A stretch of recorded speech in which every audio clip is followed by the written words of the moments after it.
We've all been there. It's 2 a.m., you just finished the last page of your book, closed the cover, and now you're wrecked. Or elated, shocked, frustrated, distraught, or maybe a combination of so many emotions you can't put a name to what you're feeling. But there's an ache in your chest, and all you want to do is turn to someone who knows what you just went through, who you can talk about that favorite scene with, swap theories about the sequel, gush over the hottie your main character landed. You might try to explain it to your significant other, suggest the book to a colleague, or swap a couple surface-level thoughts with a friend who read it years ago. But there's no one who truly gets it. No one who will tear each moment apart with you, put it all back together, and start the next great read by your side. But what if we told you that now there's someone who will? I'm Brooke. I'm Jamie. I'm Elena. And we're the High Ladies of the Book Court. Let's read your next favorite book together.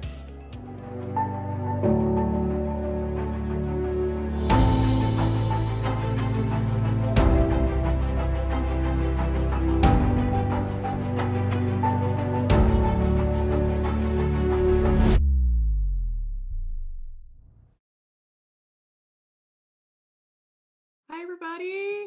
We are back, commencing our ACOTAR reread with A Court of Wings and Ruin by Sarah J. Maas. Just in case you're dropping in here, this is a true reread. You only have 3 versions of this one, Jamie? Yes, think about it. I'm actually surprised.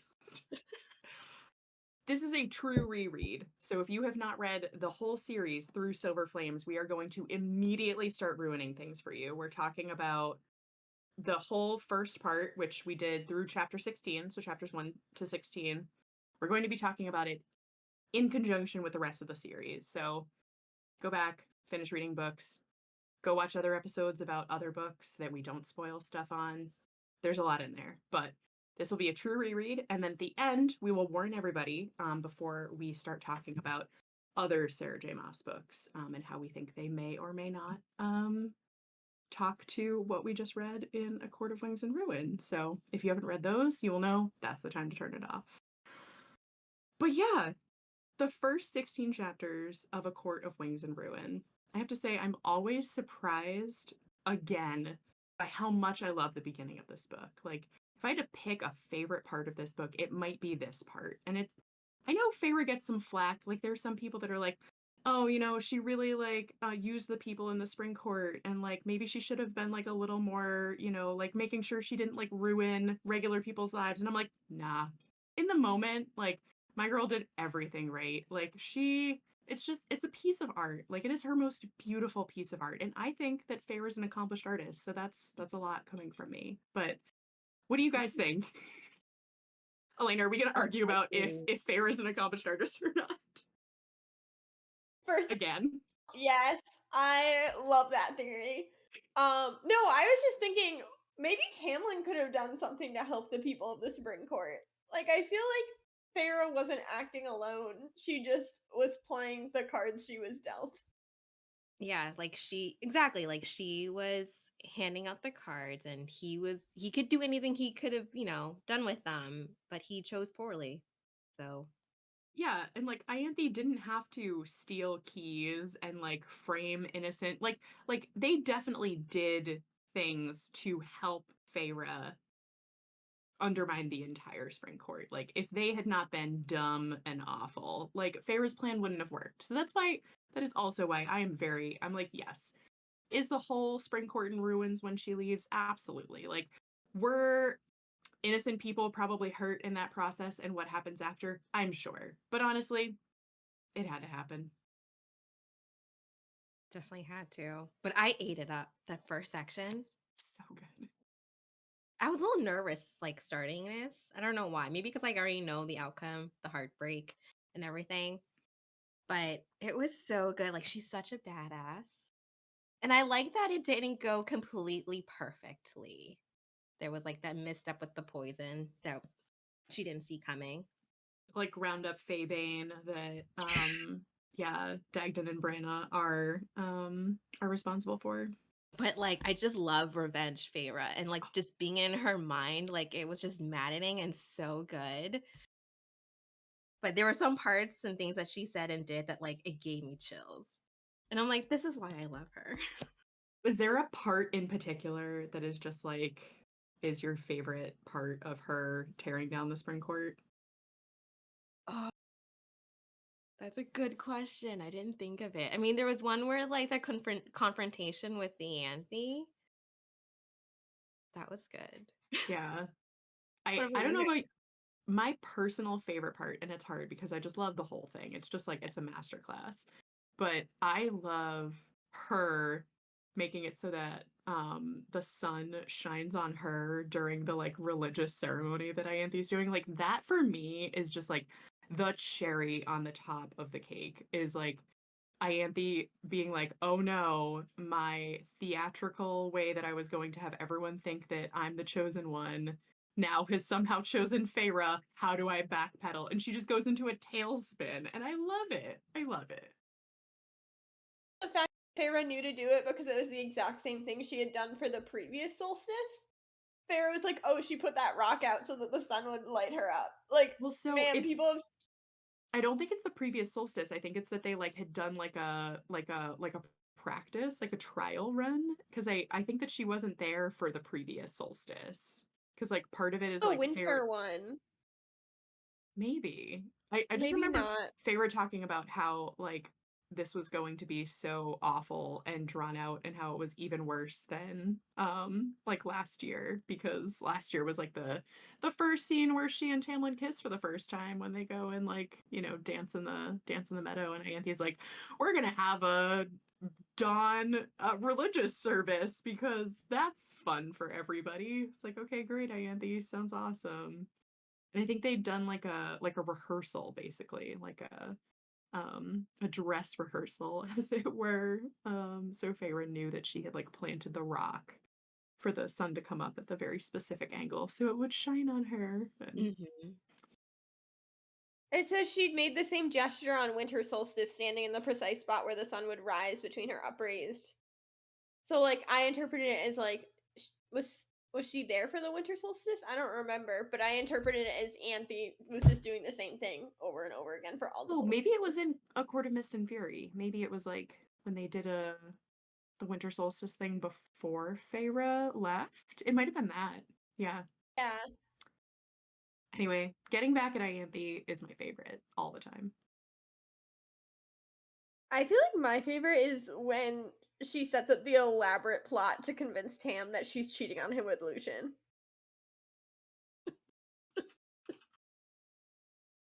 It's so funny and I love it because obviously like it shows that Tamlin is just like the most insecure little boy. But on the other hand, for me it hurts me because I love Lucien and that's like probably the only thing that I don't love about this. And do I think that Lucien deserves to be used after what he's done? Yes, but it still hurts me because I love Lucien. I know we have differing thoughts on this. So like does it hurt you at all, Elena? Because I know not a big fan of Sad Boy Lucien. I love not Sad Boy Lucien, but Sad Boy Lucien has it coming. I mean, he does try more in this section. Like you can tell how guilty he feels.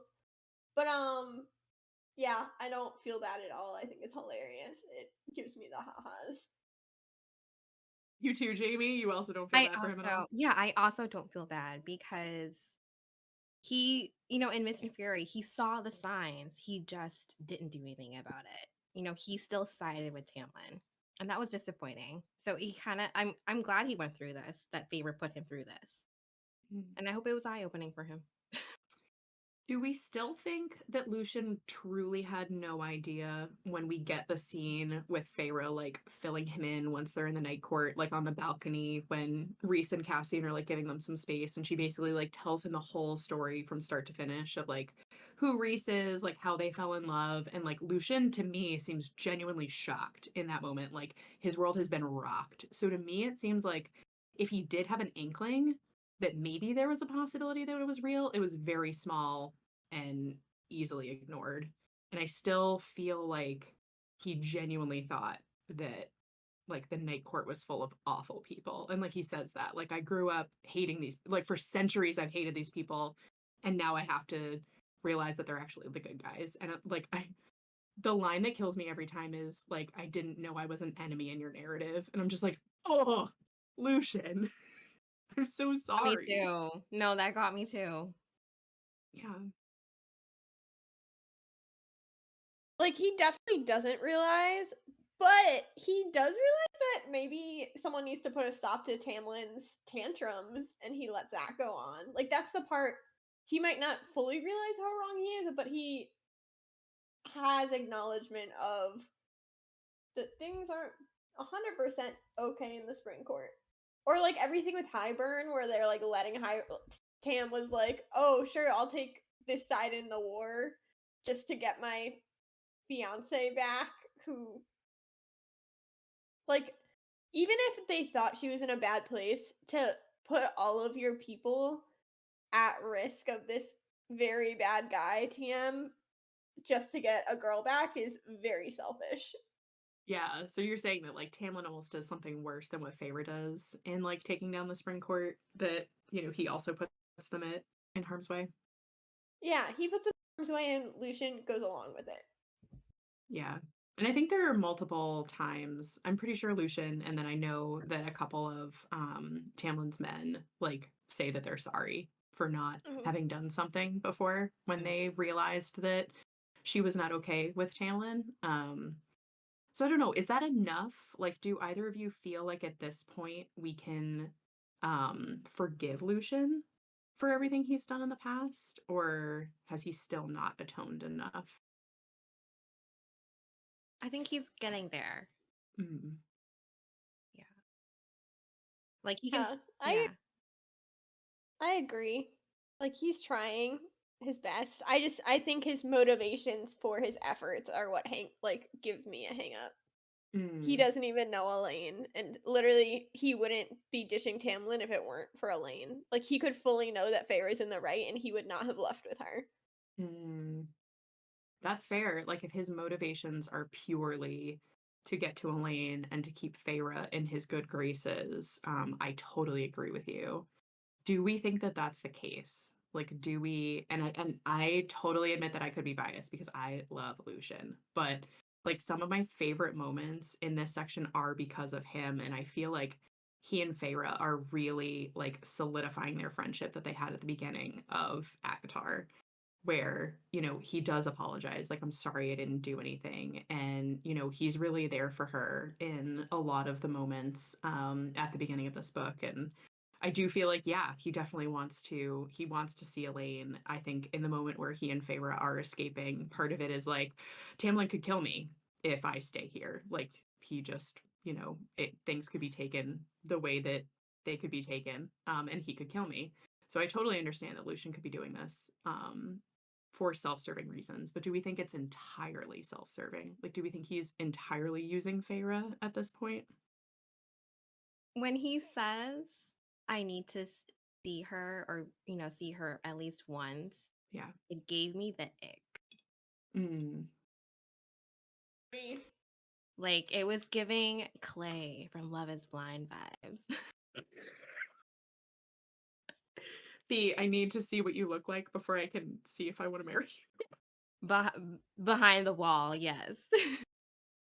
So did you take him saying that as like, I want to see how beautiful she is one time? It was like, I need to see her at least once to see if she's worth it. Mm. And it was giving like very superficial, like, appearance. That is It's so shallow. interesting because the way that I took it was so different. And again, like, I have to keep asking myself, like, is it because I love Lucien and I'm just like blind to his legitimate red flags? But for me, it was like a moment where Lucien was maybe admitting, like, I love her because she's my mate. And I recognize that that's the only reason I have. And I need to see her once to see if she's worth it. Like, AKA, I need to see if this is a relationship that I want to fight for because I love her, and not just that there's like some chemical like connection that's telling me we should be together. feel like love is a really strong word to say right now. Yeah. But I can't help but think that he might be comparing his relationship that he had with Jasminda and Elaine. And having lost Jasminda is kind of like to see if it's worth going through that again Mm, with Elaine. yeah. We learn more about Jasminda, which I thought was interesting too. And I didn't really remember that conversation that they had when they're traipsing through the autumn court woods trying to escape. But he talks more about how, you know, he didn't really stand up for her when everything happened with his family. And I did wonder, like, is he being too hard on himself? Like, did he actually have an opportunity to do something? Like, because it seemed to me like he feels really guilty and he's just doing the whole, like, I could have done more. And it's like, could he have? And I don't know. I Hmm. don't know if it's that we should blame him, at least in part, for what happened to her, or if he's doing the tough guy thing. Yeah, I don't know. And the fact that like all the other fates hate him for it. Yeah. How do you feel, Elena? I was just gonna say you guys should be proud of me because I almost hopped off Jamie's Clay reference and spoiled the entire plot of Love is Blind. Yeah, So, we can't but do I that. stopped myself. You can't do that. And I am so proud of you. I'm so proud of you in Very this proud. moment. You know, when I was thinking about that reference, I was like, oh, maybe I should remind Elena not to give out like the ending. And I totally forgot. Talk about the ending. I was gonna talk about the ending and be like, if that happens with Lucien, If you want us to do a whole episode on Love is Blind, let us know. Come chat with us. We're excited for the reunion. Oh my goodness, so soon. Um, yeah. Any other thoughts about Lucian? Like, does anybody have anything else, like other scenes that stood out to them in this section with Ooh. him? I thought it was very interesting when Feyre said that he doesn't fit in the spring court, that he is Mm. made for something more than that. So I thought that was telling. Um, did you guys catch anything else with Lucian? I think there was Elena's something else, face but I just said she think had something. I have I another should have note. used tabs. What's your note, Jamie? I have another note, but I feel like um it might cross into Maasverse, so I might hold it. Mm. Or Okay. oh, actually, where was it? I wish I wrote it down. Am I allowed to say the things that I'm thinking? All right. So you know how like Feyre that like makes these mental notes about future paintings and Yeah. having those titles. I love when she does that. Mm. So she does one, and I feel like I'm wondering if it's foreshadowing. Mm. But the title she did was The Clever Fox Stares Down Winged Death. And I Yeah. thought, who could winged death mean? And I feel like she's used that term before Mm. to mean Asriel. So I wonder if this is like foreshadowing between Az and Lucian over a certain girl. Ooh. I mean, we know that both of them, right up until the end of Silver Flames, are at least somewhat still interested in Elaine, for sure. Somewhat. So Yeah. I could totally foresee some sort of at least discussion between the two of them. No matter which way it goes, no matter if one of them ends up with her or if it's somebody else entirely. Hmm. Yeah, that's a really good theory. Which makes me want to like pay more attention to Feyre's painting titles and like, are we getting more hints about things to come from these? Yeah, and I like to think that Feyre is very in tune to like her sister. So she kind of knows like what they would prefer. And I thought it was interesting how Feyre doesn't approve of Lucian being Elaine's mate. Like there was a line I think she says, and it could just be that like she doesn't want to think of the two of them having sex or something. Yeah. But it was like, oh, where was I shook my head, trying not to imagine Elaine subject to that fire. Yeah. So it could be either, thinking about like, oh, her sister hooking up with Lucian or being together in general. That's what I took it as, was like that weird gray area of like, I want my sister to be happy, but there are certain things I don't necessarily want to think about, depending Yeah, on what their relationship is like. And very I will say too that I get the sense that Feyre is not like, blindly pro Elaine being with Lucien, but I think she is trying to facilitate them at least giving it a shot. Like, I get Oh yeah, of Feyre's course. not like shutting it down. She's, once she realizes the state that Elaine is in toward the end of this section, she's very Mhm. much like, I'm not going to have her do anything that she doesn't want to do, and is being very cognizant of Elaine's mental health. But I do think that she recognizes that like Lucian's a good guy, and like obviously Elaine's previous relationship is almost definitely not going to work out. We know it doesn't, and that, she could do a lot worse than Lucien. And at the very least, the two of them should hang out and like see if they have something in common. Yeah. I'm glad that Reese also kind of gave his backstory and kind of like set this up that like, hey, Pharaoh was gonna marry Tamlin, and I gave her, allowed her that choice, and was gonna let her marry him, knowing that she's my mate. And so Yep. telling that story to Lucian kind of gave him like, you can also consider this with Elaine, because Elaine's supposed to marry and next week to another guy. So Yeah. I do like how Reese tries to form that friendship with Lucien. And it's not like he's really trying to like get Lucien to be friends with him, but he's like giving him that advice and trying to level with him and, yeah. trying to help him through a potentially disappointing situation. Elena, did you find the thing that you were trying to find? But do you guys remember there's like a moment where Feyre uses her light power, like her day court power, and Mhm. like right beforehand, she and Lucian like look at each other and she's like, we both had a realization. And then like there's a bunch of light, and it leaves me wondering if it's just her or if it's both of them. Ooh. Is it I released the damper of the power that I had unleashed in Hibern, my body turning incandescent as light shone through, pure as day, pure as starlight. Is that the one? Maybe. I Is that don't. when they're escaping? Yeah. What chapter is it? 6%. Just kidding. It's page 6%. Oh. Please hold. I'm trying to see if I have something tabbed for their escape, but I don't have the light specifically tabbed at that point.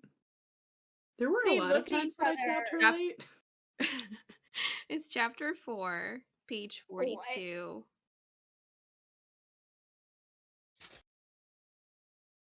Yeah, I also tabbed that. No, it's not this one. There's like a moment where she and Lucian are fighting someone and they like look at each other and have a moment of realization, and then she uses light power. And I remember think like it wasn't clear to me if it was just her. Oh, it's while they're fighting on the ice. I remember it happening because she uses it to get them off guard when they're fighting.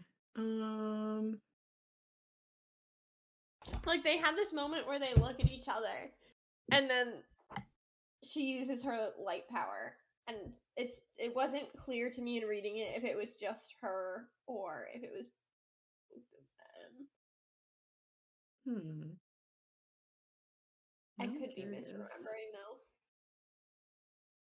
They like glance at each other and like have a recognition moment.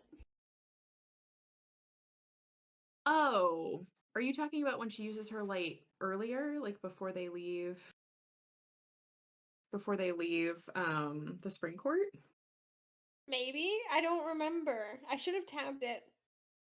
Well, so page 101, Lucian says, I knew you were lying the moment you unleashed that light in Hibern. My friend at the Dawn Court has the same power. Her light is identical, and it does not do whatever horse shit you lied about it doing. That It wasn't that. although no, I do want to talk about a random friend at the day court. Dawn I think Court, that right? I think that's the Dawn one. court? That makes his eye. Yeah, I think it's the Day one is the who eye. made his Dawn eye. is the healing. No, not the healing, the light power? What is the day court? Oh no, bro. We're just What? getting into stuff that I can't talk about in terms of just ACOTAR. Hey, but Lucien is the son of the High Lord of the Day Court, right? Like that's canon. Yeah. Yes. He is definitely Helion's son. Well, we're like 99.99% sure that he's Helion's son.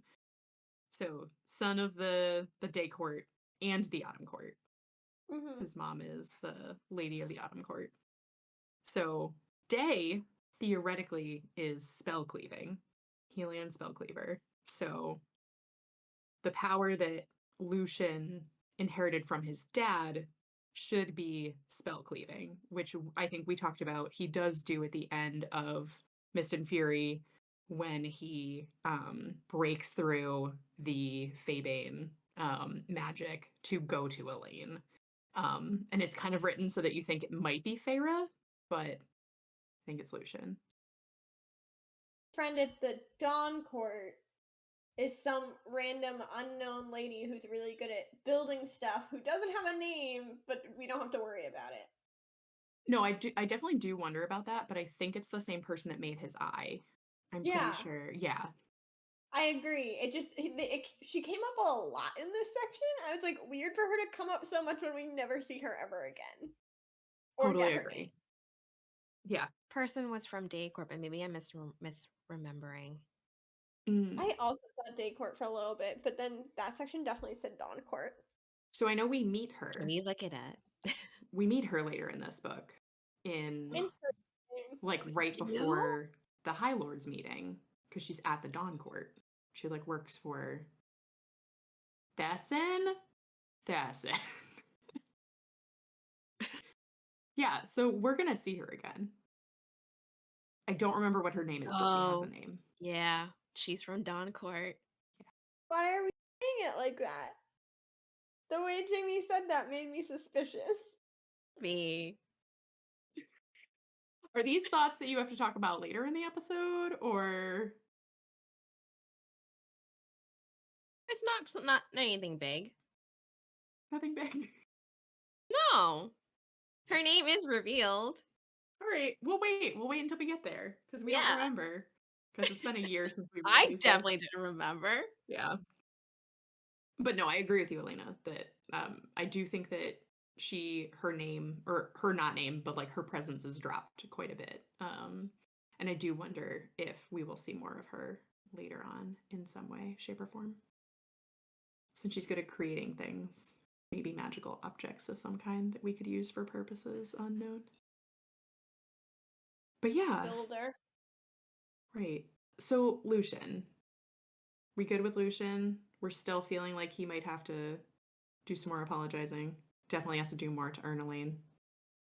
I don't need him to do more apologizing. I just need him to reassess his motivations and priorities and get back to us when he realizes they're bad. That's fair. Still feel sad for him though. I feel like he's a wandering soul. Part of the Band of Exiles? Is that there? Mm-hmm. Yeah. His TBD friend group? Yeah. I would also love to talk about Rhys. I think like, how are we feeling about him in this section? Love him. I love Nothing has changed. We love him. No. Yeah. Do we think he's like too hard on Lucien? Do we think he should be warmer? No. Most of what I have to say later, so that's fine. That's it. We can. I feel like we don't see that much of Rhys in this section. Like We don't. It's mostly just a reunion scene. Yeah. Which warms my heart every time, especially like and somehow I always forget, so it's always like a pleasant surprise when they're like, we just exchanged rings upstairs and then walk downstairs and boom, That's all. That's all we needed. Boom, Wedding boom. scene. Yeah, no weddings in this book. No, but we got like a little inkling of like putting rings on their fingers, which is really sweet. Right. So cute. Oh. And just thinking about Lucian. Reese like going to a jeweler and picking out his ring and His like being own all ring, excited. like Yeah. so Reese. Hmm. Lucian staring at them and being like, look at her wearing a ring that she's not gonna melt off her finger and I'm gonna have to scrape off the floor. Totally forgot. Right. Because that's like still before like he still hates Reese. He still thinks Reese is an awful person. And I think he like is judging Feyre for being with him because he thinks he's awful. But he gets a better idea of where things stand later. And the fact that the entire It's time just- Alice was like, I know Reese isn't that bad. He was never mean to the servants. It's like, does no one talk to the servants? Alice is also one of my favorite parts of the beginning of this book. Like, some of my favorite scenes are just her being like, you know, you will always have a friend in the summer court. And then Feyre being like, if you ever want to come to my court, you feel free. And she's like, I know what you're talking about, and I accept. Like, why have we not Let seen me Alice pack your again? bag for you. Like, I kept these night court clothes because I thought you might want them. Alice, yeah. I will. Was this the last time we see Alice? I think Yes. it was, right? Yep. Doesn't We that don't make ever me see her again. sad? It made me Yes. sad reading that part, not realizing for the first time that that was the last time we see her. It made it a Yeah. little bittersweet this time reading it. Yeah, I feel like whenever I read these books, there's like a little bit of like Schrodinger's Alice. Like, is she happy in the summer court, like living her life? Is she dead? Are we ever going to see her again? I don't know. Two options. We either never see her again and she goes off and like lives her happy little life, or we see her again and there's something weird about the boys that she is keeping safe. What weird thing would it be? I don't know. They're important somehow. I don't know. You said that like I should have an answer. I just when there's unnamed characters, it makes me sus. They could just be unnamed because it doesn't matter, or it could be unnamed because it's gonna come up in 4 books from now. Yeah, like you gotta be careful. You don't need to name all of your characters that are only ever mentioned or you see once, Robert Jordan. Like sometimes you can leave characters unnamed and it's okay. So it's hard to know. It's hard to know. Is Sarah just being polite and not giving us the names of characters we'll never see in person?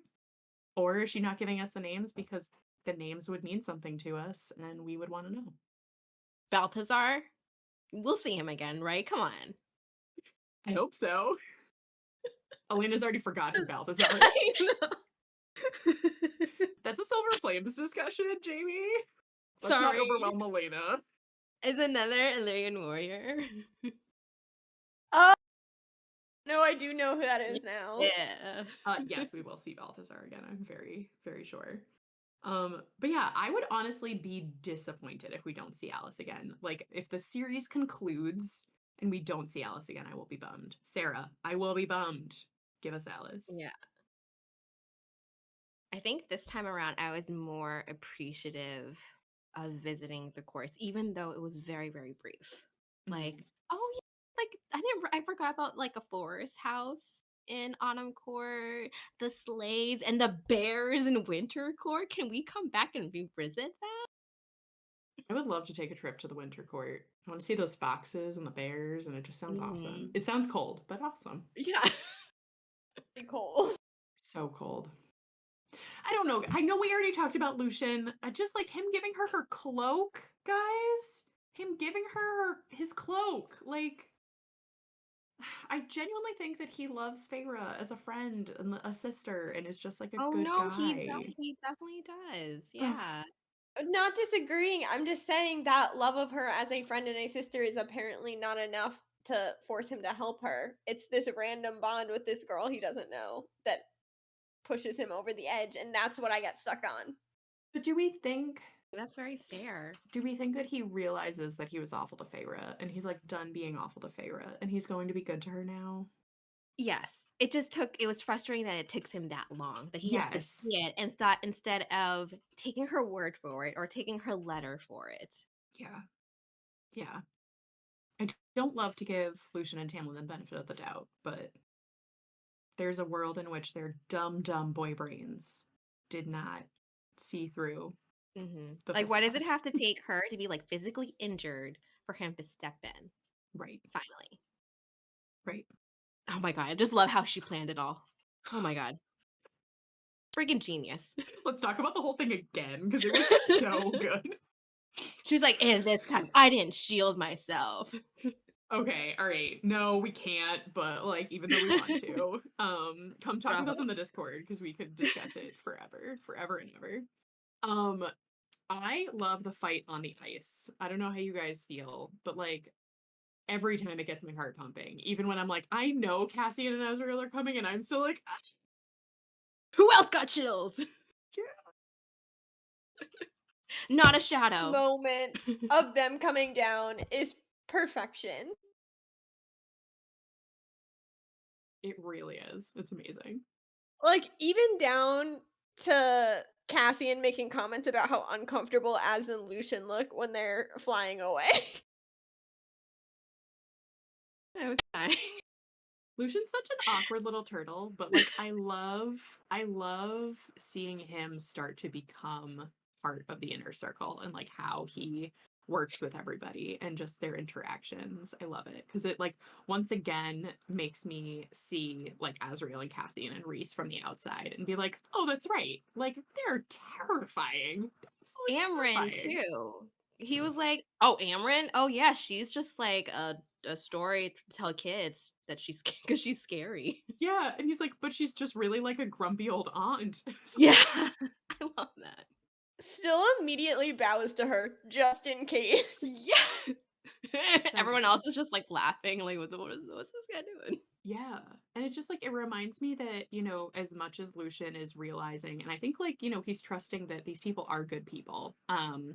Like still, as Lucian's sitting in their living room, Reese and Cassian and Azrael are basically like, "Hey, you're welcome here, but like fuck up once and we'll murder you." Like just like deadpan, like make one false move and you are dead. Like they do not bat an eye. All three of them are just like ready. They are ready to eviscerate him if he makes one false move. And Cassian are just casually sitting at the dinner table. Yep.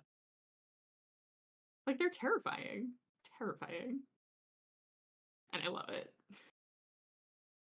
So many people ready to unalive others that even look at Feyre wrong. Here for it. Speaking of lady. Cassian and Nesta and their cute little moments, and it just like warms my heart in the most like depressingly sad way. And But like, So mean. guys, just how he goads her into like forgetting how miserable she is. How everything he does, it is not he's not being like the 5-year-old that's like pulling her pigtails to get attention. And like I think that's part of it in the background, but he is mostly just trying to like basically hone her wicked little like sword hate so that she like doesn't like fall over and succumb to how sad she is, and I just love him for it. I do like this. I meant like signaling how he's always offering his hand because he's Oh, asked.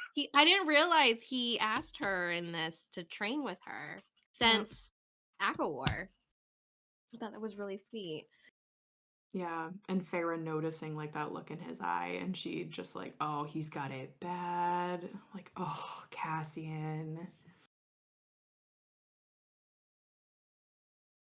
even like when she's like, "How often do you come up here?" and he's like, "Every other day." Just because. Just, no reason. Yeah, He's got it bad. so bad. It's kind of like does he doesn't realize at this point that they're mates, right? Like that doesn't come until later. I think he's had a feeling since I forget when, I'm but trying he's to always had a remember. feeling. Yeah. He does mention a time in Silver Flames that he first thought they were mates, but I don't think it's like right at the beginning. I can't remember though. That's what I thought it's just weird to me that like I feel like Nesta and Cassian already have such a bigger backstory than Elaine and Lucian.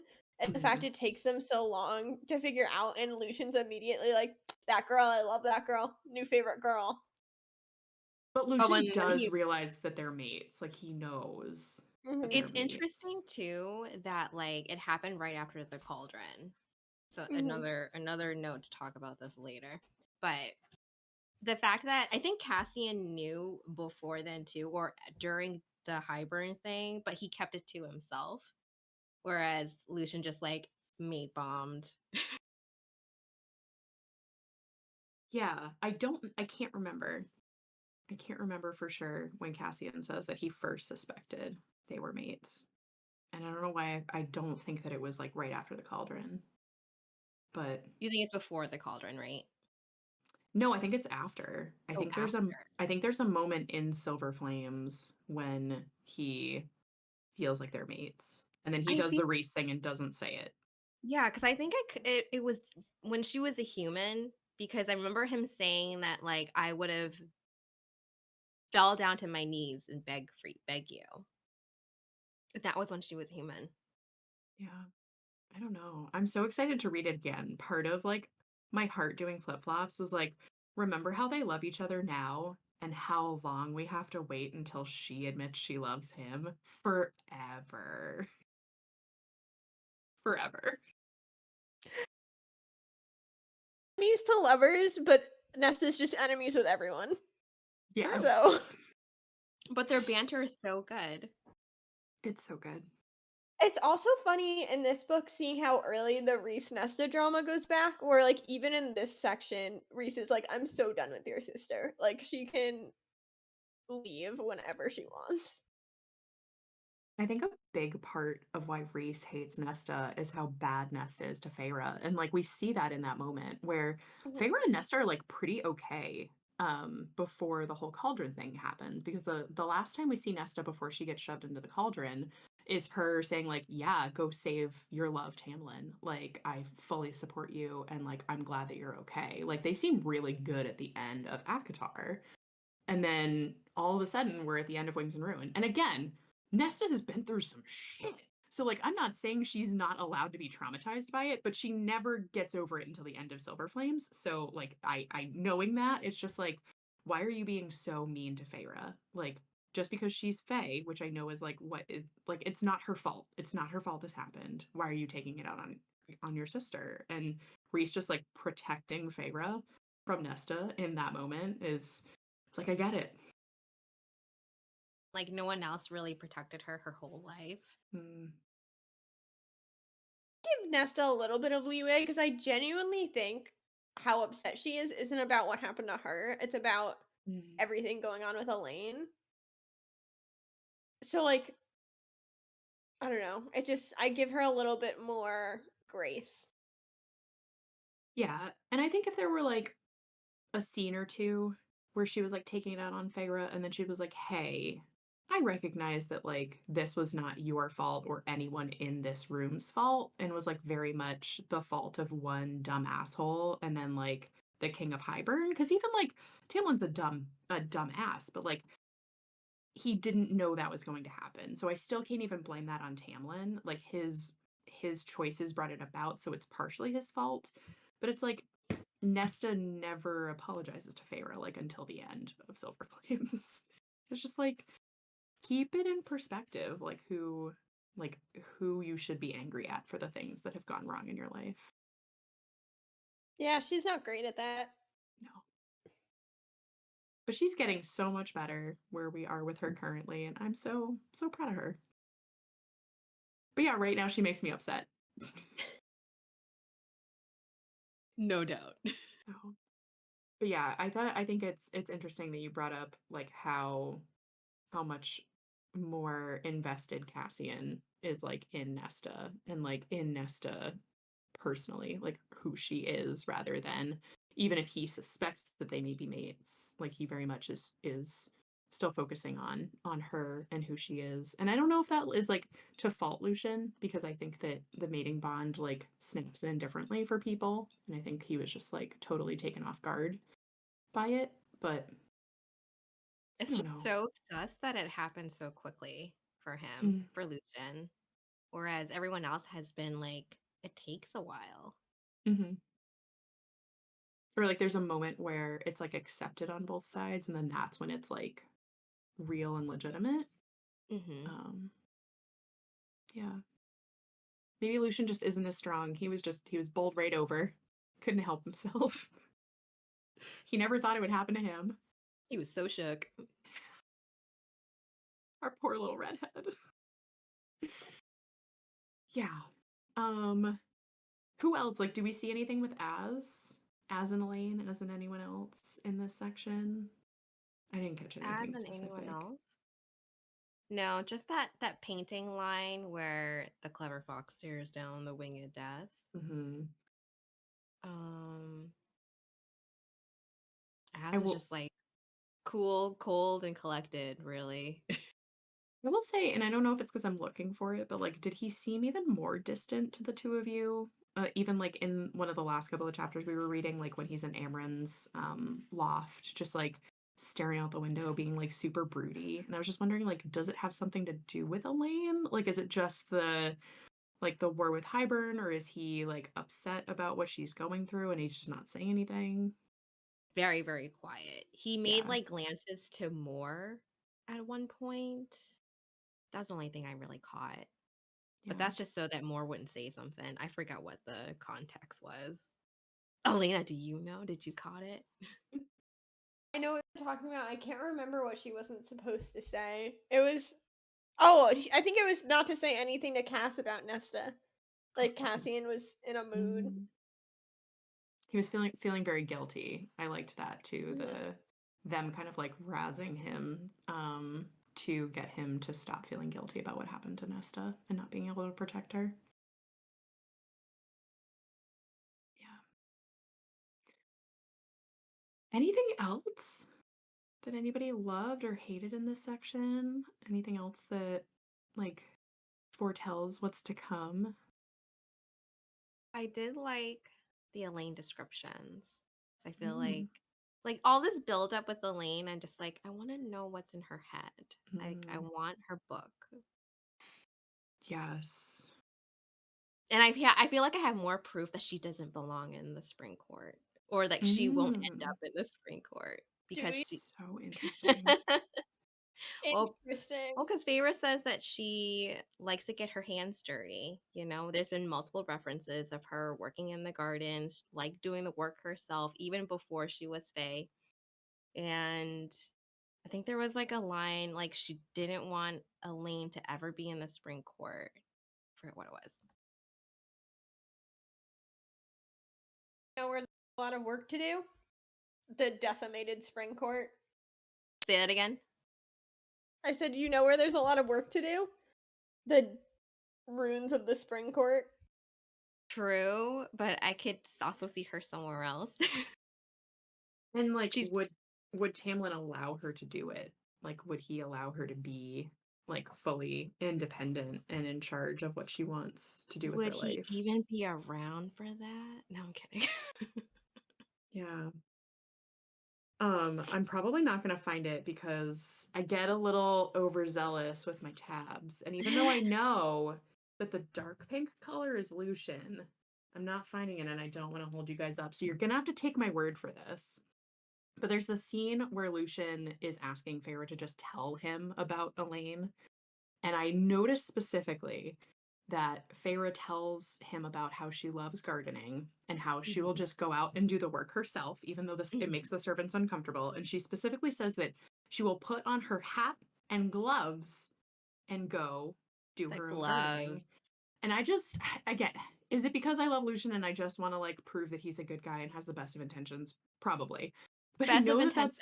that's like one of the things that people like knock him for all the time is that he buys Elaine those gloves for a gift. And it's like, oh no, like she really likes to like get her hands dirty. But he was told previously that she used gloves. And I think that it is Aw, so sweet that he it like is I think sweet. he sort of like tucks that away, and that's what helps him decide on that gift for her later. Am I stretching? Probably, but But like, New facts he Well, knows about her. He only needs to memorize 4 facts because his entire obsession with her is, damn, she's pretty. Biology says I like her. She likes gardening. I can't wait to keep arguing about this for so many more episodes. oh, was that the last gift he got her? I think there was one gift he got her and it like she hated it or something or didn't care for it. I think it was earrings. I can't remember if the earrings happened first or if the But I gloves do yeah, I do happened remember them, first. yeah, and the But gloves happened. they might be her solstice gift in um Frost and Starlight. That one up there. Cass got Nesta a really cute music recording box thing and then immediately threw it in a river because she was mean to him. No, no, It no, was no, the no, no. It was a smallest book. book. Oh, He threw damn. that in the river. I remember it because I was like, what did he throw in the river? Yeah, it was like a super small, like handwritten book, like first Yeah. ever of something But that he the got her. music box she tried to return. Like, no, no, no, no, no. That's a custom gift specifically for you. You don't return that. This is your iPod. Stop it. He Oh Oh asked my god. those musicians to record this Right. for you. That's why it sounds I like it's live. What are you thinking, I Elena? almost said it. I had nothing. I'm not thinking anything. Head empty. Continue. All right, well, back to the spring court and why Feyre says she doesn't want her there. Elaine there. She says she will offer Lucien a position as High Lady, and if we survive long enough to make it home, I do it mostly to keep Elaine from ever going to the spring court. That's what I think she's gonna end up in the spring court and Feyre's gonna hate it. I don't think because spring court is like eternal spring. Why work, make a garden in there when the spring court's magic can just do it themselves. I kind of see Elaine going somewhere and kind of like reviving the land. Ooh, make another note. We need to talk about something like that in our discussion at the end of this episode. Reviving the land. You just said you want her to revive the land. That's supporting her going to the very dead spring court. But doesn't no, we need to save it. We need to save it. This is not safe for non-Maasverse There's discussion. there's another dead missing land. Okay. The only other thing that I would love to talk about is just Tamlin in general. Do we feel like he's Shoot made off. any progress? Like in this section, did we feel bad for him at all? Like, do we see a way in which this boy gets a redemption arc? Like, how do we feel?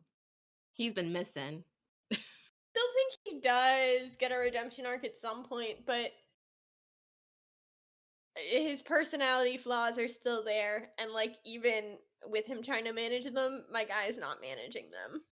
Yeah, I loved the whole like, I'm gonna let you be in on meetings and like try to be better and then keep failing. I was like, okay. All right. Yeah, I didn't feel Fail- bad for him at all. Yeah, no. Failing his Again. sentries too. The group that sacrificed for him every year to help beat the curse. Yep. And instead Yeah. he sided with Hybern and Ianthe. Yeah, I was so disappointed with him every single time, but just like very disappointed in like there is even a scrap of doubt that this man did what you were punishing him for, and you were still going to beat him? Like It you're much gonna flog him. implies it very much implies that Tamlin knows that Ianthe did it. Like the text basically is like Tamlin looked at her and knew she was full of absolute garbage. Or at least like you definitely read it that he's not sure. And if you're not sure, you don't whip someone. That just like that's common sense. That's like how to be a good person 101. Yeah. I also believe that he gets a redemption arc, but in this, I'm not seeing it yet. I'm not seeing it in this section yet. The only thing I'll give him about the whipping scene is like there's a very, very, very, very small chance that Like, we know that he's actively working against Hybern later on in this book, and that he's just using his position, like, to spy.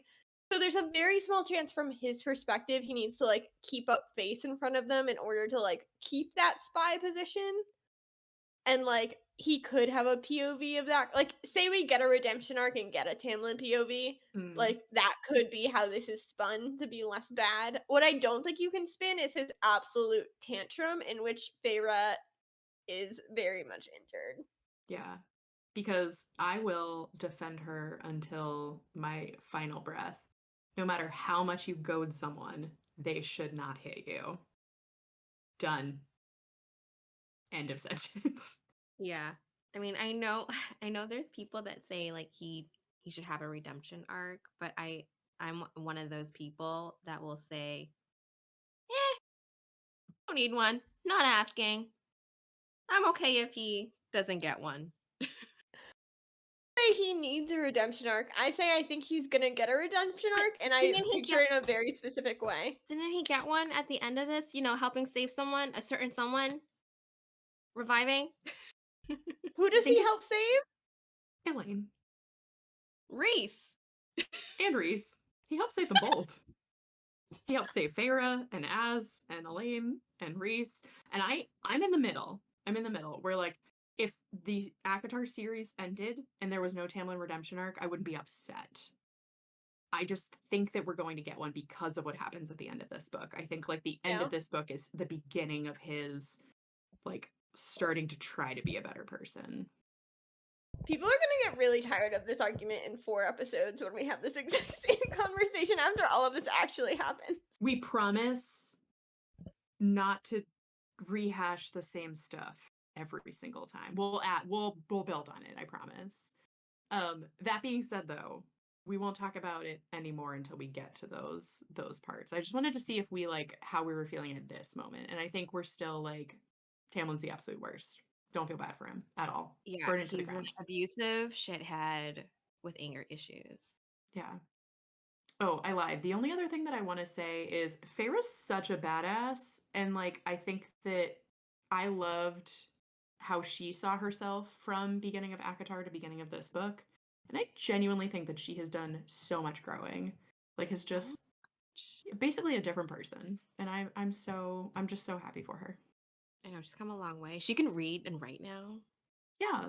And she can stand up for herself now, which is, like, arguably the most important thing. So badass. Remember, She's she got a defeated backbone. a Midgard worm. Have other Like, people people fought As a- Midgard worms? We As a don't know. human. As a human. Can't wait to see I don't someone else fight a Midgard worm. I don't think that's a hype up for like, it's a hype up for Feyre, but I think it's a diss more of anyone else that might have fought a Midgard worm and, like, however that scene was written. If only there supposedly. ever was one, You but can there take hasn't been. this. You can take it as a diss, but it's also a compliment for Feyre. Feyre's a badass. Mm-hmm. Is that it? Is that all we've got? Is that all Yes. we've got? Can I just say, I guess this is more as like a vibes reader. Maybe no, well, not really, but like I don't know if you guys know, but when I read romance, especially like a smut scene, I am very like stone face, like so serious. No, I'm not like, but I do get like that when it's a slow burn and like a couple touches hands for the first time or kiss for the first time. I'm like, oh, that's really sweet. But we get to the very first, and I forget how soon it happens. The smut scene with Reese and Feyre. Reese got me blushing, and I normally don't do that in terms of like a scene like that. I think for me, Interest. it's the amount of care that you see. And it's the, like, I love the whole, like, everybody needs to go find a different place to be for the next several hours. I'll let you know when I That's come not back. very blush though, but yeah. But I love how slow the scene is because half of it is him making sure she takes a bath and, like, takes care of herself. And he makes it very clear it's not necessary, but, like, he takes care of her, and it's so clear how much the two of them have missed each other. And I think they both like trusted and knew that they would get to this point. But I think you're seeing like the fragility of both of them realizing that there was another outcome. Like he's just been flying over Highburn and like trying to see if he can get into the palace of the Mortal Queens. And like Feyre has been with Tamlin, who legitimately tried to hurt her. Like she said that if she had been human, she would have died. Like, there were, Dagden and Brenna, she takes them on, and Ianthe. Like there were ways in which they did not get back together. And just like feeling how happy they are to be with each other again was what got me in this scene. Their reunion. Yeah. I don't take them for granted. Is this the part that I say I read this chapter very quickly and trying to read the chapters we needed to? You read 16 chapters in like 2 hours. It was impressive. The lengths we go to for book club. No, I wouldn't say this was on me. I should have read this 2 weeks. Like we've known we were reading this for probably a month and a half, and I waited until the day of. That's because I read like the last half the chapters today and yesterday. So yeah. Yep. Oh my god, Brooke, you were ahead. I was. This was the only for the first time. Yeah, I was last this time. It's because you gave me plenty of time to do it. That's the only reason. All right. I'm so excited to keep reading this book. And we will definitely have more thoughts on all of this and more in the next section. So keep reading along with us. But we're going to switch over and talk about some Maasverse type stuff. So if you have not read everything that Sarah J. Maas has written up until this point, including Flame and Shadow now, please vacate the area. We don't want to ruin anything for you. It's a lot. So thank you. Bye. See you later. Where do we start? Quick drink. Then we dive in. Where do you want to start? The cauldron? The cauldron. Go, cauldron. How are we feeling about the cauldron? How is it reading, guys? How is it reading now, knowing that the cauldron has been tampered with? Yes. Say that at one point. They're like, oh, there's something wrong with the cauldron that it can't take down the wall. And it's like, weird. Yeah. So I still think the reason the cauldron can't take down the wall is because of what Nesta took from it. I think that they might be separate things, but it's like they keep talking about how evil the cauldron is, and I'm like, the cauldron wasn't supposed to be evil. It got tampered with. It makes me question the mating bond with Lucien and Elaine. And if there's a difference between like cauldron blessed mating bonds and mother blessed mating bonds, because I like to think that's Feyre and Reese as being like mother blessed versus Lucien and Elaine. Do we think that the mother is separate? Now that we know the cauldron is basically the founding force for multiple worlds by a different name? I don't know, because I think that the mother may be like Erd, like the goddess that is. Yeah. Oh, okay. Yeah. I don't know, but I keep thinking that it's like the same thing. But I agree with you, Jamie. Are we going to find out that Lucien and Elaine's mating bond is not legitimate because the cauldron has been tampered with by the Asteri? Mm-hmm. Totally possible. It's just sus that it happens quickly, whereas other mating bonds can snap much later. Yep. Yeah. Also, I agree. Yeah. Also, the cauldron is just creepy AF. Like, I mean, we haven't gotten there yet, but like, I mean, we know. But during the reread, we were just like the cauldron loving Elaine and then hating Nesta. Like, that's just creepy. Yeah. Why does it love Elaine so much? And does it only hate Nesta because she took something from it, or does it hate her for another reason? Yeah. And why did it give Elaine something? Who knows? But yeah. No. But yeah, I think the mating bond between Elaine and Lucien is the most sus, because I feel like we get that Cassian and Nesta are mates ahead of time, like they put clues in there, but the fact you never see Elaine and Lucien, like, very much leaves it open for, is this real or is it made?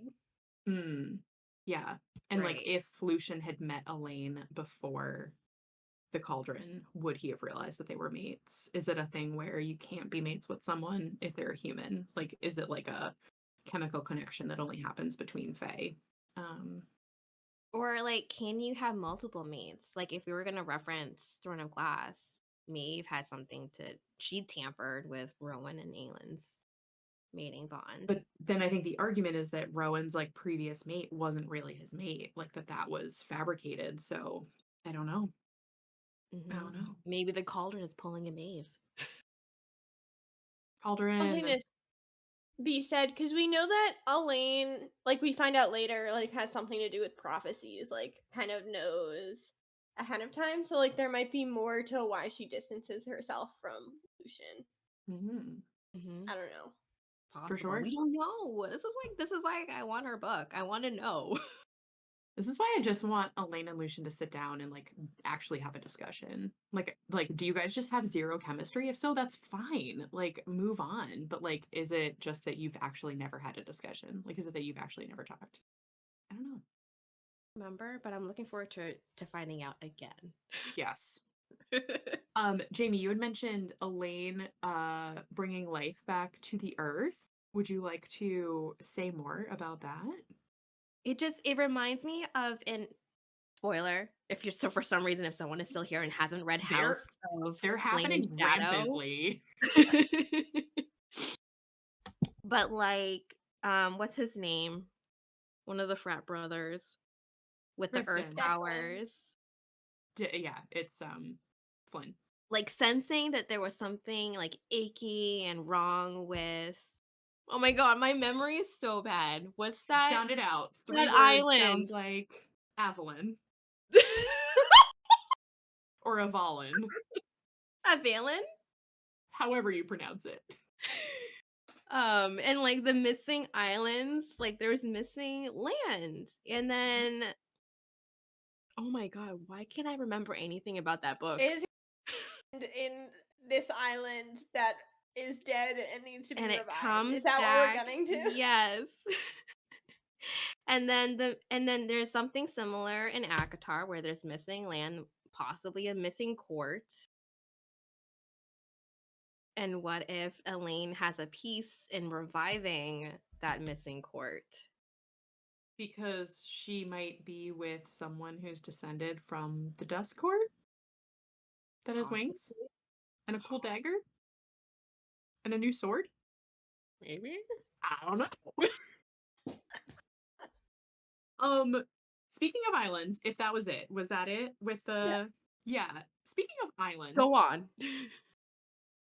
What island is Miriam from, and what item was on that island? Guys, how did we never see this before?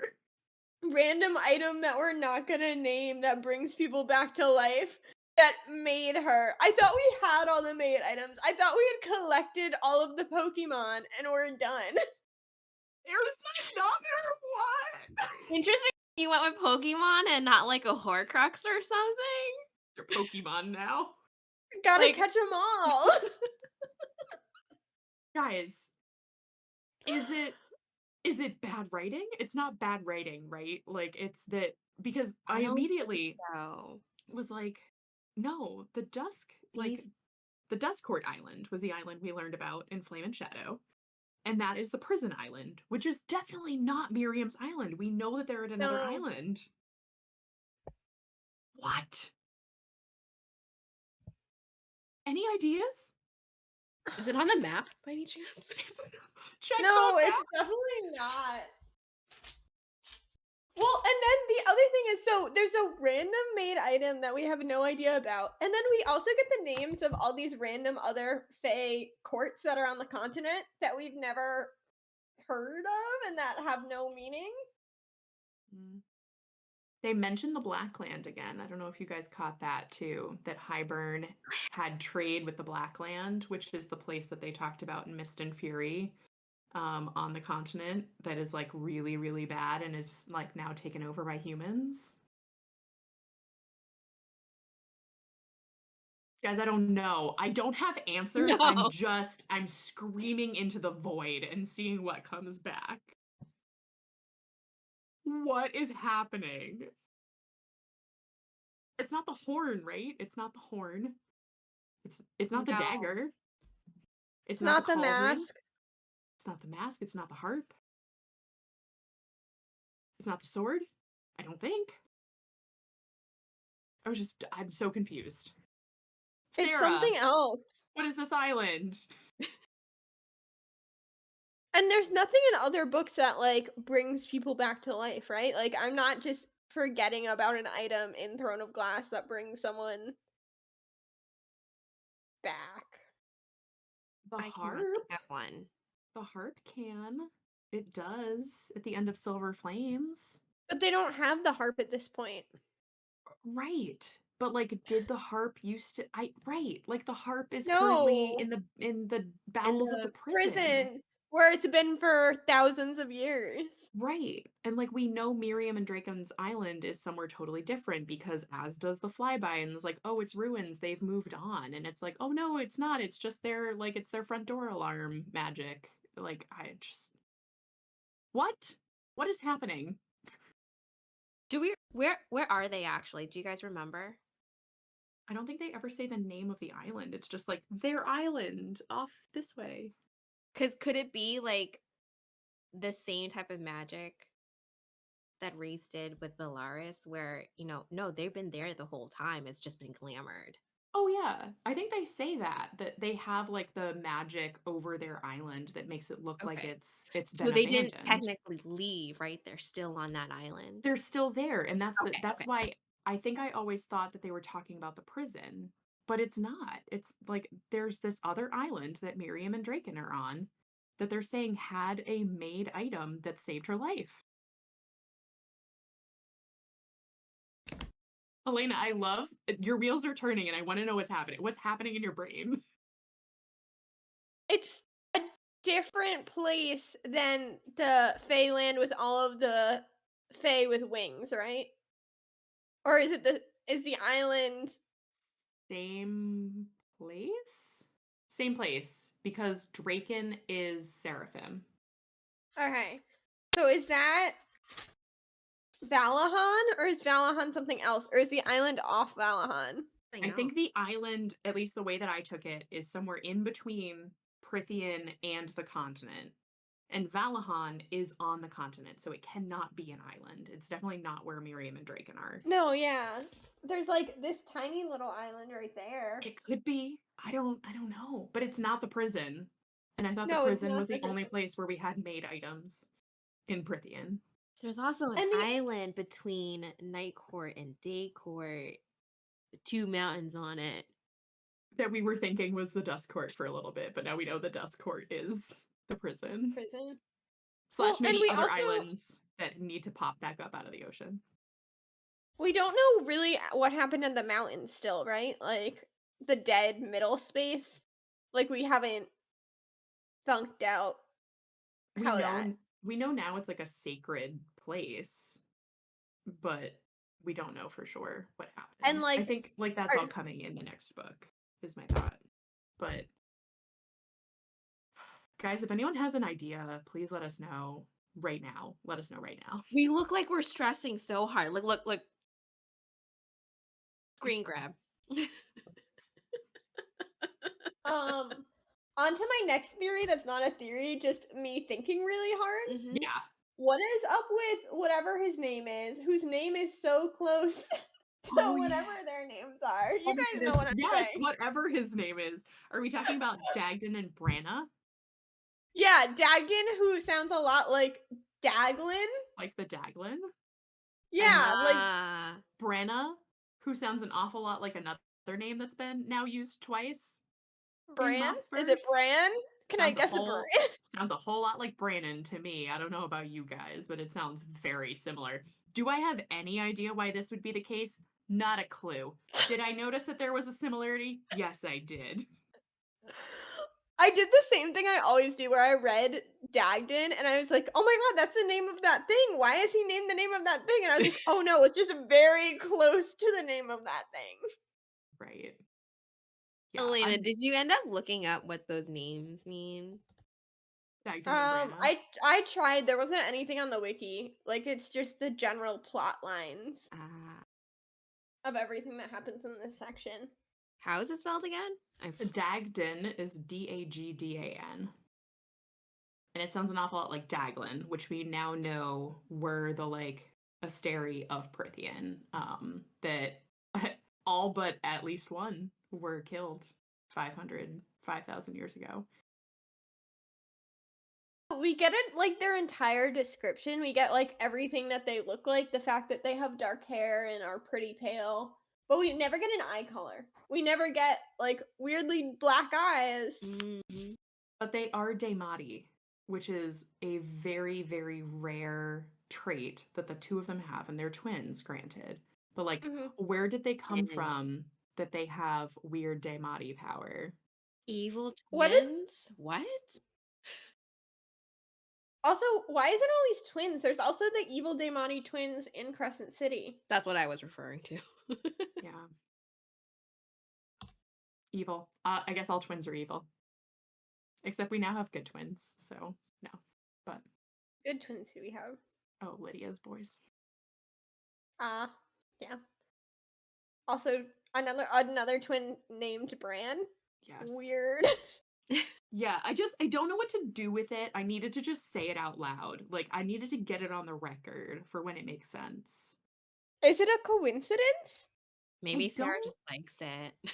I don't think so. It just both names sound so similar to other things, like very, very similar, that it just makes me wonder if like Dagden and Branna like are from like Asteri slash Valg backgrounds. Because we still don't really know like where the King of Hybern really came from. Like, is he also a World Walker? Is he Valg? Is he a leftover Asteri? Yeah, We had an Asteri in the basement. Do we have another one? I don't know. right. And what is his real name? Right, the King of Hybern. Is he also nameless? Like, I. Oh, I'd be- his name is also And Dorian. Dorian, yeah. Dorian Hybern or Dorian, Yeah. comma, King of Hybern? King Dorian of Hybern. King Dorian of Hybern. Right, not confusing at all. I don't know. I don't know what to do with it. It just seemed very similar. Well, and they're dead. Like they are pretty dead. So like, what's the point? If only to try to connect the Valg and or the Asteri to Hybern. Like, is Hybern like the last remnant of like the Valg or the Asteri on Twins on aren't the like con? related to him. They're just like random lord kids, aren't they? But like of Hybern. So it's like if Hybern was potentially started by the Valg or the Asteri or both, are they the same? Are they different? We don't know. That's not a conversation for now. But like, were they named after like, you know, the impressive Daglin like of 5,000 years ago, or like Sir Brannon, who like passed his power down to the people that maybe came over to Prithian? I don't know. I have no idea. I looked up the name meanings. Didn't really help. Nothing. We got nothing. Well, Branna, we got beauty, raven, like dark hair as a raven. Dagon, I got, I'm sorry if I'm mispronouncing that, but like grain or a good god, which doesn't really add Mm. up. I don't know. Could be a stretch. The only other thing that like gave me vibes was the fact that she seemed like the more powerful one that like made all the choices, which kind of aligns with Valgs and the fact that like the princesses were supposedly more powerful than the princes. Mm. I don't know. That was literally the only Understandable. other very large stretch. Yeah, I think it's just like something to keep an eye on and like see if we get anything else. Also, why'd they share a room? Was it just supposed to give creepy incest vibes, or Mm-hmm. was there a Oh, reason? yeah, no. Creepy incest vibes. Yeah, I think we're supposed to just get like weird, like Jamie Cersei like feels from that, which is yeah, just delicious. Yum. Great. No, thank you. No. Um, I would love to talk about some certain light powers that keep happening that we kind of talked about in our last Mist and Fury episode. Um, having not read Flame and Shadow yet.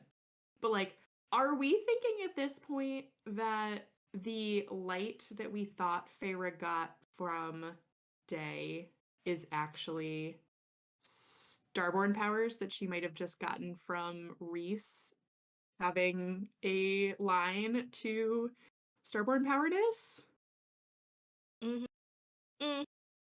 When it says starlight, yeah. Come on. Multiple times it is described as starlight, as I'm not bright a as a very star. Yeah. I'm not a very like detailed reader, but even I caught that.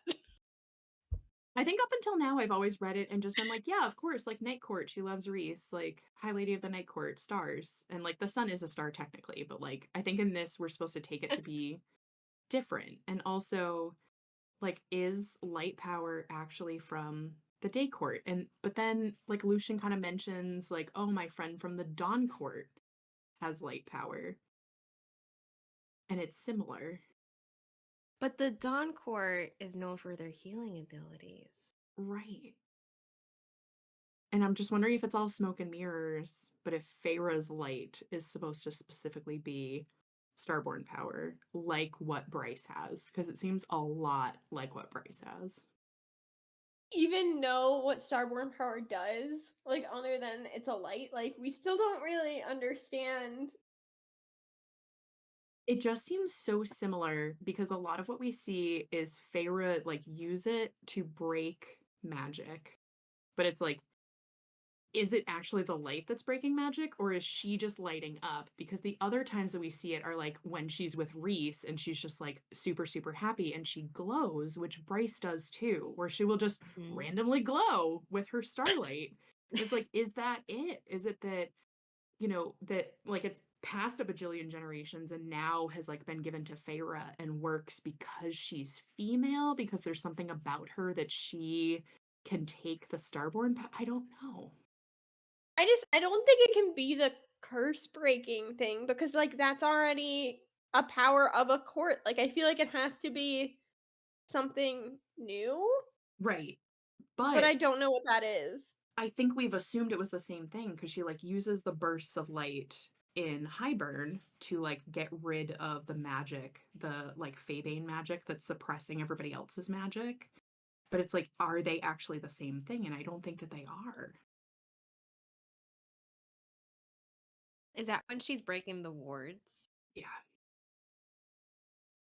And I think I've always assumed they were the same thing, but I'm wondering if the light was the distraction while she severed the magic. Mm. I have no Well, idea. and in this, didn't she use like that light to also blind her enemies? Yep. And if we're still thinking that there's that flash of light and we think Lucien used it at the end, I think Lucien also has light power, but then are they different though? Are they the same? Are they different? I think they're different. Different too, but I just don't understand what the dawn light power does. Or is it just that like the healing power of Dawn shows as a light? And then there's like the light of the spell cleaving of Day, but then there's also this light that Feyre has that is starborn power. Could it be both? Right. I don't know. It just seems like Feyre keeps talking about her light as starlight. It's like not daylight, it's not dawnlight, it's very much starlight. And is it like, am I reaching too hard? Maybe, but maybe not. Well, she says here, pure as day, pure as starlight. Mm-hmm. I think we just need more textual evidence. We need another book. I think we just need another book. If we could get Oh, another yeah. book, that'd be great. More books. A couple of books. Is that too much to ask? Yes, but we could ask for one more. That's fine. We just got one only a few months ago, but we can ask for another one. Do we have a date on the next one? Nope, not talking about it, not even thinking about it. We're gonna keep reading this and we'll ignore when it's actually gonna come out.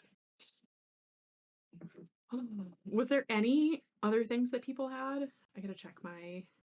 I had wondered, with Amryn being 15,000 years old, has she been friends or have known Jessica in that lifetime? Because that would have been really cool. Has Amryn ever been to Midgard? Or 'Cause I vice think- versa. Yeah, well, I think that Jessica kind of said that she's never left Midgard. I don't think she's Ah. ever left. But I will say, no, go ahead, Elena. Wasn't she one of the humans that like just lived on Midgard when the Asteri went there? Say that again? Weren't there humans that like already lived on Midgard when the Asteri started taking it over? Right. Wasn't and she Jessica one was of one of those? them. Yep. Okay. And that's why I don't think that Jessica ever went off world. So it would need to be like, did Amryn ever go to Midgard? I think. We don't think so. I don't remember think her she ever did. leaving. I remember she saying she wanted to go back home. Amryn? Mm-hmm. I think we keep trying to figure out where home is for Amryn and what Amryn is. And I think this is something we've talked about before. Correct me if I'm wrong, because fever dreams, thoughts that I don't say out loud, who knows. Did we ever talk about Amryn possibly being from hell? Like being a creature of hell? know. I remember thinking that at some point, and I don't remember if we talked about it in the episode because we read too much. Oh no.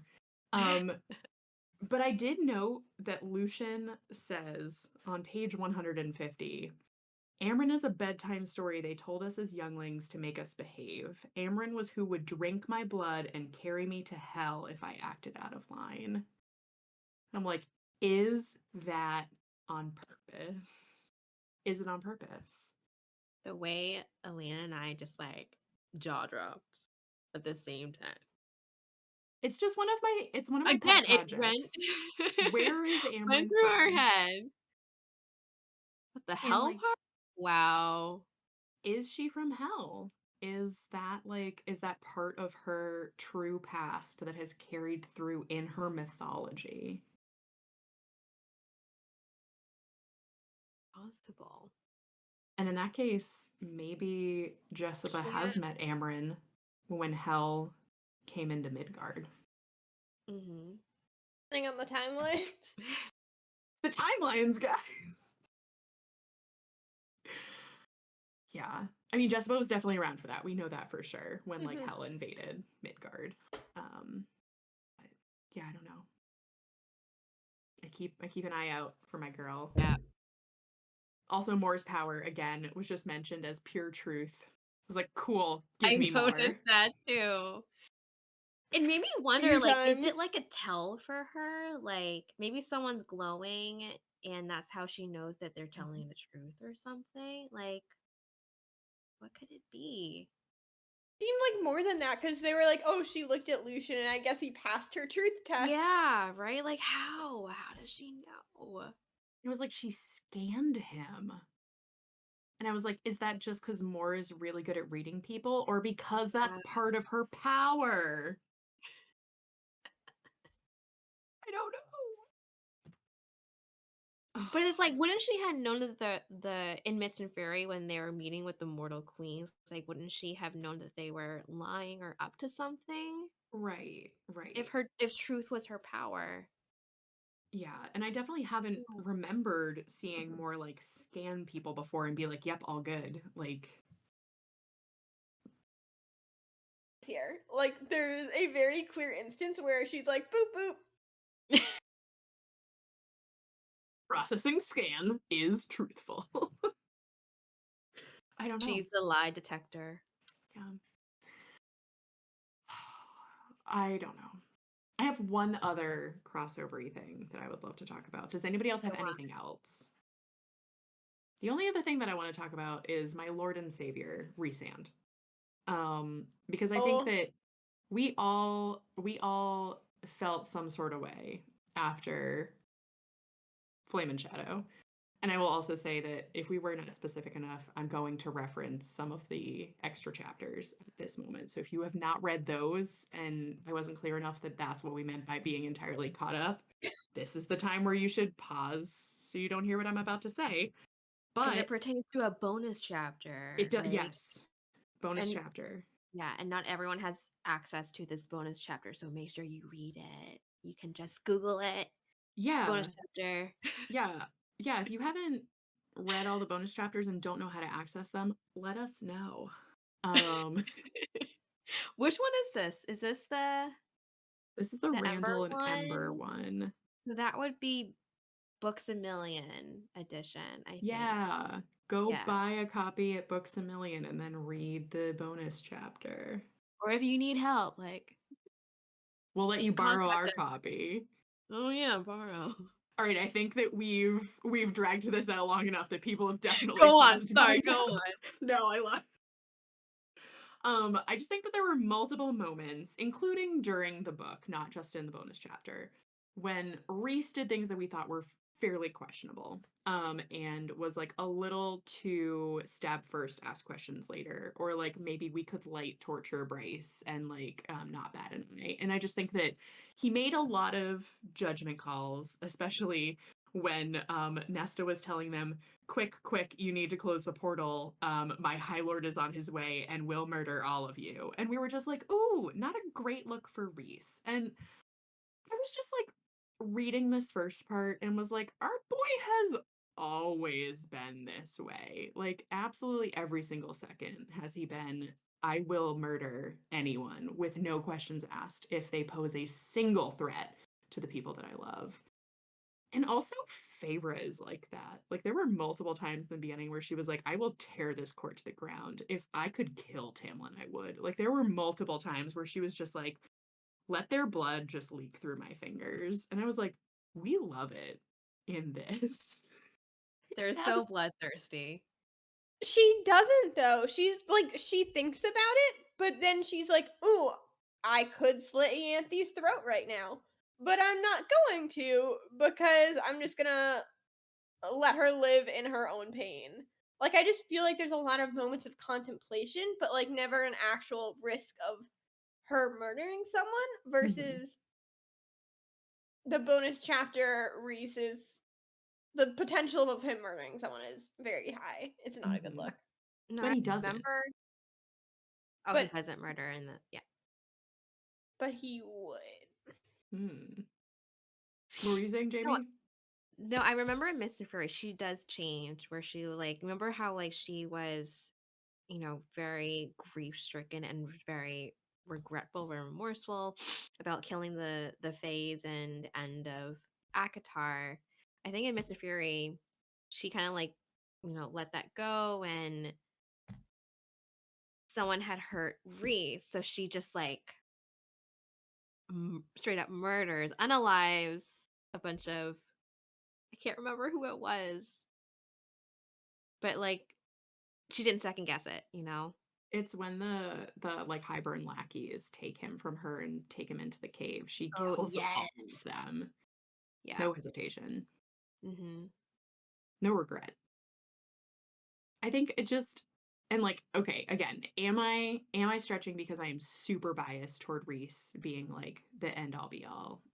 I don't know, but I just felt like I think that the big difference between the Reese that we see in the Akatar books is that every time he is willing to do something that is super violent, it's against like a stranger or someone who we like know to be evil, like like Feyre killing Dagden and Branna. I don't think any of us thought that she shouldn't have done that because we are like they're pretty bad. And like, you know, Reese threatening to, kill Highburn and like it's always against bad people or strangers. I think the difference here was that he was threatening Bryce and like Bryce's parents. And like we know that they're good, but like trying to like step into Reese's shoes to just be like, these people could be bad.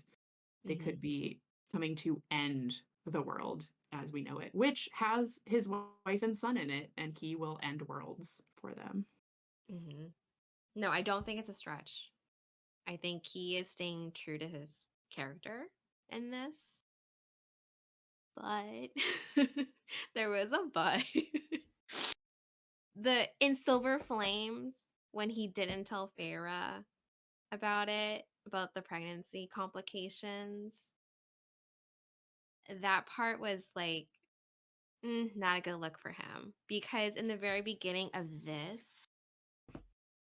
there was a note about choice and Feyre's choice. It was just like that part was conflicting, because I felt like, where did this guy come from that he didn't give her that choice in Silver Flames? You know? Or was it that there wasn't a choice? Like, I mean, because it wasn't like they were like, oh, you can get an abortion at this point and then not die. Like, I could see if there was like a legitimate choice. And I agree with you, Jamie. So I'm not trying to like, it's not my favorite moment for him, because I think that he should have been honest with her. But I understand that it was sort of like, we're in this situation. Like, the only way, like, telling Feyre wouldn't change anything and would just like stress her out, make it awful. So I understand why he made the decision that he does, even though I disagree with him. Like, I think any woman would be like, you absolutely tell her. Like, Yeah. she I deserves to know. understand. Yeah, like I understand if he's wanting to find a solution and answer before telling her, but I still think that she should have been included. Yeah. Yeah. And like, Reese is not perfect by any stretch of the imagination. And I cannot No. wait to keep picking apart, like, how do we think he was in this section? But I really, and I think it was from, just finishing Flame and Shadow to then reading this section. And I was like, he's really violent. Like, he's, and, just why are we okay with it now? And why were we not okay with it then? And Like, sure, he's violent towards people we like, but he's also awful to Nesta. mm, Like, he's really mean to Nesta, and But Nesta like, I can think take that it. part got. Yeah, but like, she made a choice. Like, she made a decision, and he is very not okay. Like, yeah. for someone that supposedly trusts the people in his inner circle, and by Flame and Shadow, Nesta is in the inner circle, he's kind of backtracking. It's another moment of backtracking, I feel like.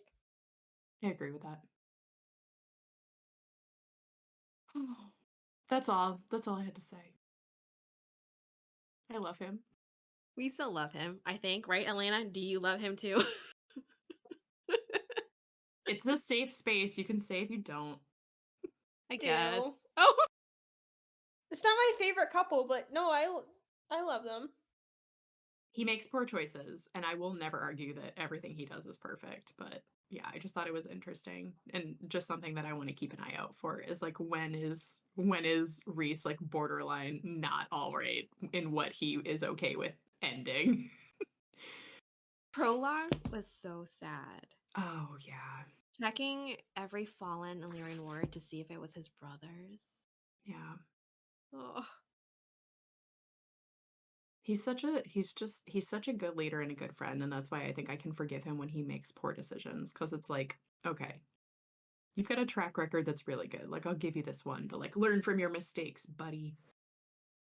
and I feel like him and Vera are very similar in terms of like they're both sacrificing. And that they would both like end people if they Yeah. threatened Oh, the for ones that they sure. loved. Yeah. Yeah. Like Mm. when they got reunited and she was concerned that he went out went out to the Mortarlands by himself. Hmm. Yep.